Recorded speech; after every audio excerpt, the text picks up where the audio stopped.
It wowed the judges at the Cannes Film Festival and took home the prestigious Palme d'Or Award.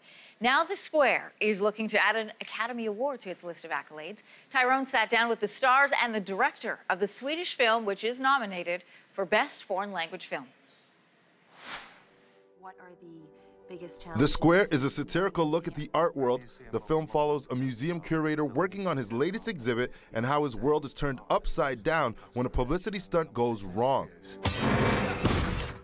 For Swedish director Ruben Ostend, the story has been lingering for a few years. I have to ask you, where did the inspiration for this story come from? Well, in 2011, I made a film that was called Play. And that was about like really young boys robbing other young boys in the center of the city where I live in Sweden. And this was going on for a long time in a mall. There was something that was interesting or also a little bit scary is that no adults actually tried to stop these robberies. In the 50s, that you looked at other adults, that someone would help your children if they ended up in trouble. But today we tend to look at other adults as someone that is threatening your children. The film stars Danish actor Claus Bang as the museum curator and Elisabeth Moss as an American journalist sent to cover his latest show. I mean, if you place an object in a museum, does that make this object a piece of art? For instance, if we took your bag and placed it here, would that make it art? I want to ask you first, what drew you to your character, Christian?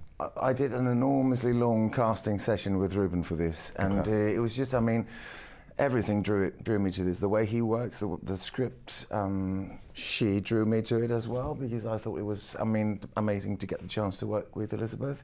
I've said this before, and I think I can say it. I've driven the Rolls Royce of acting with this film, because I've gotten to do everything that you actually can wish for. I mean, and the shoot was something like 75 days long, and I was there almost every day. And I mean, I got to really explore sort of almost everything here. So this is a social satire.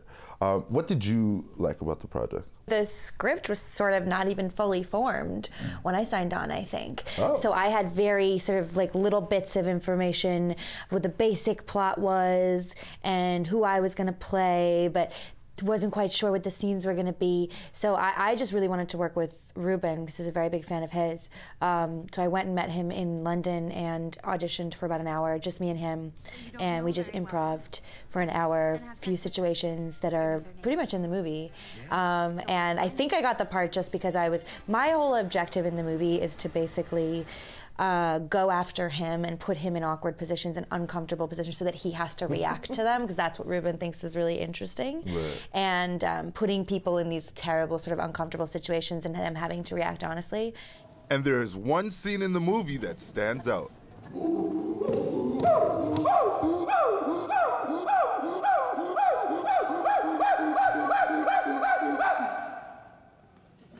The experience was amazing because it was kind of fun. We didn't know what we were going to do, and we rehearsed a day, and Ruben blocked it out so that we knew marks that we needed to hit. And then the next day, 300 extras were in the room, and the room was just so full of energy that it was like fuel. Oh, you scared me for a second. I thought you were about to like try. It was really. It was about the audience really, and listening to them, and just enjoy playing, and it was surprising. No one quite knew in the room if they were going to be picked.